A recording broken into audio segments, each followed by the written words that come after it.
सदस्य सुश्री सयोनी घोष जी।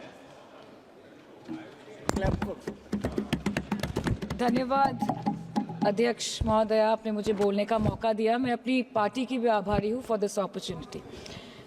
Madam, supplementary demand for grants is a constitutional pre-arrangement and I agree that it should definitely not be objected. But it also raises the question as to why does the government need further allocation when it has not been able to spend what it already has. In financial year 24, government's final consumption expenditure was 14%, but it decreased to 4.4% in financial year 25 second quarter. This means that the government has spent much less this year as compared to last year. In the first quarter of 24-25, government spending was 4.15 lakh crore, and many cited model code of conduct a reason for spending less. But in the second quarter, it further decreased to 4.1 lakh crore. Madam, to my simple understanding, this grant is being demanded from the exchequer, but this is the money which is collected from the people and it is meant to be spent for the people. Since Professor Shougata Rai has already spoken about the technical aspect, today I choose to speak on what this government has delivered to the people of this country, the utilization of resources and departments it's seeking additional grants for, and also its complex relationship with the state of West Bengal. Sir, इनके bulldozer के चलते madam Bharat के लोग सवाल पूछना भूल गए और भारत की जनता आजकल इतनी भूखी है कि खाने को धोखा भी खा लेती है। मैडम, भारत में एक मिडिल क्लास जो एक साल पहले एक वेजिटेरियन थाली 100 रुपए में खाता था, आज वही वेजिटेरियन थाली 152 रुपए की हो गई। टमाटर की कीमत 247% बढ़ गई, आलू की कीमत 180%, लहसुन 128% और तेल, नमक, आटा, मैदा 18%। पहले आम आदमी पॉकेट में पैसा लेके बाजार जाता था और थैली भरकर सामान लाता था, लेकिन अमृतकाल में आदमी थैली भरकर पैसा लेके जाता है और पॉकेट में आलू, टमाटर, प्याज लेके घर वापस आता है। सर, माननीय वित्त मंत्री ने पहले कहा था कि बहुत हो गई महंगाई की मार, अब की बार मोदी सरकार, और आज उनके विचार में inflation is an international problem, महंगाई एक अंतरराष्ट्रीय समस्या है। तो विश्व गुरु, विश्व बंधु इस अंतरराष्ट्रीय समस्या का समाधान क्यों नहीं कर पा रहे हैं? Ma'am, 74% of Indians are unable to afford a healthy diet. The household savings have plunged to a 50-year low. Around 48% of the households in this country are facing a financial crisis क्योंकि उनका खर्चा उनकी कमाई से ज्यादा है. The economic inequality in India is a 100-year high. The country's GDP growth rate for the second quarter 24-25 decreased to 5.4%, which is the lowest in 2 years. The government's total debt has reached a staggering 176 lakh crore, and the total debt is expected to soar up to 185 lakh crore by the end of the financial year.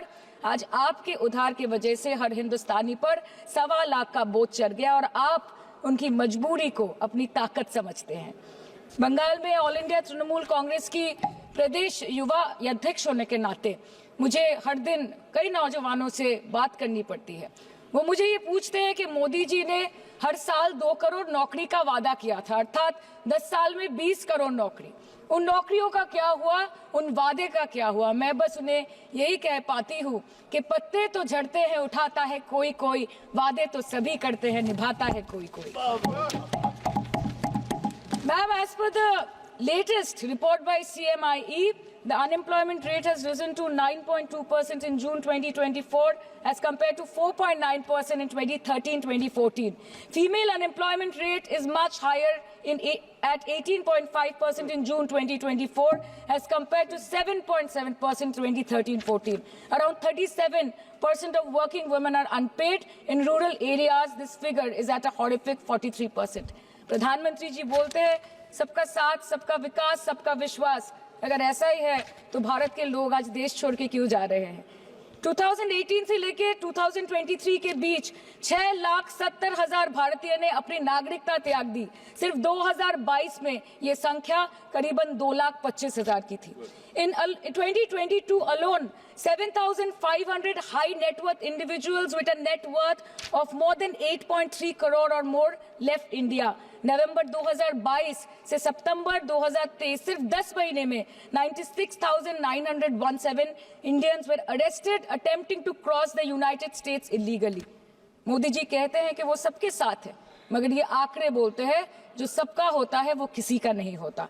और बंगाल के साथ तो कुछ अलग ही रिश्ता है इनका। The relationship is that of quid pro को, ठुकरा के मेरा प्यार मेरा इंतकाम देखेगी। मतलब वोट है तो नोट है और वोट नहीं तो नोट नहीं। As per the available reports, as on 19 July, rupees 1.23 lakh crore is already due from the government of West Bengal against flagship programs like Manrega, PM Awas Yojana, Gram Sadak Yojana, National Health Mission, Central Food Subsidy. Further, 40,806 crore is projected dues against these schemes, bringing the total amount to a staggering 1.71 lakh crore. Madam, health care की schemes में सिर्फ fund हमको दिया नहीं जाता क्योंकि colour coding match नहीं करता है। सो आप सबका साथ सबका विकास जो बोलते हैं, is it hinging on colour coding? आपको रंग पसंद नहीं तो आप बंगाल के लोगों को पैसा नहीं दोगे और फिर आप आके बोलते हो कि हम बंगाल में जीत क्यों नहीं पाते। Ma'am, this is the reason, this step motherly attitude, जिसके लिए बंगाल के लोग हर बार इनको बड़े बड़े रसगुल्ला खिलाकर वापस दिल्ली भेज देते हैं। Even after making several attempts to crush our aspirations and our economy, Bengal government stands tall and true towards the commitment towards its people. Bengal में सिर्फ दीदी है तो मुमकिन है। The West Bengal government started transferring money to the bank accounts of 21 lakh people who worked for 100-day scheme without receiving any payments from the central government for Manrega. Even before Ayushman Bharat, in Bengal, Shastra Shati, a cashless scheme was launched, providing treatment cost up to 5 lakh for per person belonging to any strata of the society. आज कलकत्ता के किसी आलिशान private hospital में जहां पे एक अमीर आदमी की चिकित्सा होती है, वही बगल वाले बेड में एक गरीब मजदूर, एक गरीब किसान की भी ट्रीटमेंट होती है। यही है ममता बनर्जी का विकास। और आपके अमृत काल में the cost of medical treatment has been doubled in the last 5 years। आप फार्मास्यूटिकल्स के सर आरजीकर पे बात ना बोले, आपकी सीबीआई पे अभी तक कुछ बोल नहीं पाए। हम लोगों ने जो, हमारी पुलिस ने जो बोला था, they are still sticking to that. So उसके बारे में मत बात करें, ठीक है? आप उत्तर प्रदेश के बारे में बात करें ना sir. Sir, medical inflation is at 14%। Regularly लिए जाने वाले दवाइयों की कीमत 50% बढ़ गई। आप सिविल एविएशन के लिए ग्रांट्स मांग रहे हैं। एक एक डोमेस्टिक फ्लाइट, उसकी राउंड ट्रिप की टिकट 20 से 30 हजार में बिक रही है। आम आदमी आज हवाई चप्पल पहन के हवाई जहाज नहीं चल रहा, आम आदमी हवाई चप्पल बेच के हवाई जहाज चल रहा है। You are demanding funds for education but conveniently ignoring the fact that 11 lakh children have dropped out of school according to your own data. आज भारत में सिर्फ 47.51% स्कूलों के पास कंप्यूटर की फैसिलिटीज है और उसमें 9% के पास internet connection. In law and justice, you are not being able to provide legal aid to more than 1% of the eligible population. In public enterprises, 5.1 lakh public sector jobs have disappeared in the last 10 years. Railway में करीबन 2.5 lakh post बाकी हैं और उसमें से vacancy है in critical safety categories. नए भारत में आजकल ट्रेन पटरी के ऊपर कम और पटरी के बाहर ज्यादा चलती है।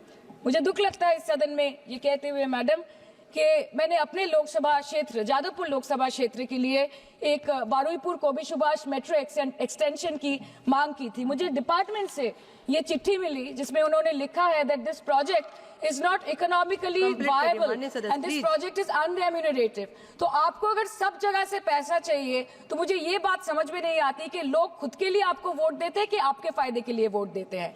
मैं आपको इतना ही बोलना चाहती हूँ, दिस वाज द रीजन अपने प्रॉफिट के लिए आज इन्होंने सीनियर सिटीजन का कंसेशन भी बंद कर दिया और सीना ठोक के ये बोलते हैं कि 2022-23 अर्थ वर्ष में हमने 15 करोड़ वरिष्ठ नागरिक से 2242 करोड़ कमाए। धन्यवाद माननीय सदस्य। मैं 2 बात और बोल के खत्म कर दूंगी कि लोकसभा पे खर्च करके क्या फायदा मैडम, जब यहाँ पे विपक्ष को बोलने का अधिकार ही ना हो। लोकसभा के लिए भी तो ग्रांट मांगा है ना मैम। और अभी सर बोल रहे थे कि बेटी बचाओ बेटी पढ़ाओ तो 10 साल पहले मोदी जी ने लॉन्च किया था, लेकिन उसके 80% पैसे सिर्फ पब्लिसिटी और मार्केटिंग और एडवर्टाइजमेंट में खर्च कर दिए। आपके उत्तर प्रदेश, मध्य प्रदेश, राजस्थान में ना बेटी को पढ़ा पा रहे और ना बेटी को बचा पा रहे। बंगाल आए और देखिए कि ममता बनर्जी ने विधानसभा में अपराजिता एक्ट में बिल पास किया है, कन्याश्री किया है,